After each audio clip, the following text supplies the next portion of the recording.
बात छत्तीसगढ़ हस्तशिल्प बोर्ड के एक ऐसे कारनामा की जिसे सुनकर आप भी हैरान रह जाएंगे। जी हां, हस्तशिल्प बोर्ड ने बिना किसी प्रस्ताव, अधिकार, अनुमति के हथकरघा विभाग के लिए लाखों की फोटोग्राफी करा ली। फिर पेमेंट के लिए भारी भरकम बिल हथकरघा विभाग को भेज दिया। बिल सामने आया तो दोनों विभाग में खलबली मच गई। साथ ही इस पूरे घटनाक्रम के पीछे बड़े भ्रष्टाचार की बू आ रही है।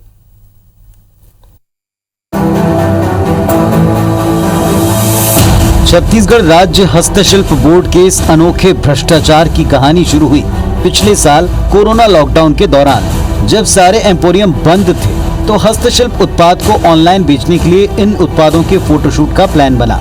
हस्तशिल्प बोर्ड ने मार्च, मई, अगस्त, सितंबर, अक्टूबर और नवंबर महीने में करीब 2500 फोटोशूट कराए। 20 लाख रुपए की इस फोटोग्राफी में तकरीबन 90% हिस्सा हथकरघा उत्पादों का करा लिया गया, जबकि हथकरघा उत्पादों के उत्पादन और बिक्री के लिए अलग से छत्तीसगढ़ राज्य हथकरघा विकास एवं विपणन बोर्ड मौजूद है। हथकरघा विभाग के अधिकारी तब सन्न रह गए जब उनके पास हस्तशिल्प बोर्ड की ओर से करीब 16 लाख रुपए के पेमेंट का बिल आया।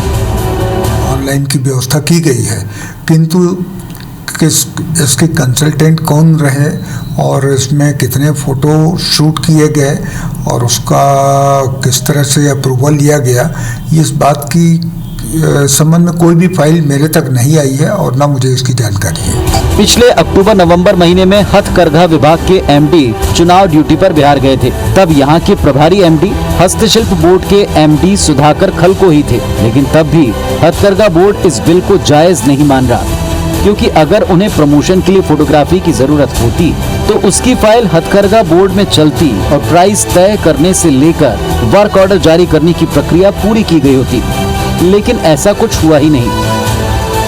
जिस समय की आप बात बता रहे हैं उस समय पे जो मेरी पदस्थापना थी भारत निर्वाचन आयोग में एज ऑब्जर्वर थी और बिहार चुनाव में व्यस्त थे। तो उस समय यहाँ प्रभारी के रूप में जो एमडी थे उनकी निगरानी में जो गतिविधि हुई होगी तो उनसे जानकारी लेके ही कुछ कह पाएंगे। इस गंभीर अनियमितता के लिए तमाम सवाल अब हस्तशिल्प बोर्ड के एमडी और जनरल मैनेजर पर खड़े हो रहे हैं। हालांकि हस्तशिल्प बोर्ड के एमडी सब कुछ नियम कायदों से होना बताते हैं। लॉकडाउन और कोरोना काल में प्रदर्शनियां वगैरह बंद थीं, तो ऑनलाइन सेल ही एक ऐसा रास्ता था जिसके तहत हम अपने उत्पादों को बिक्री कर पा रहे हैं।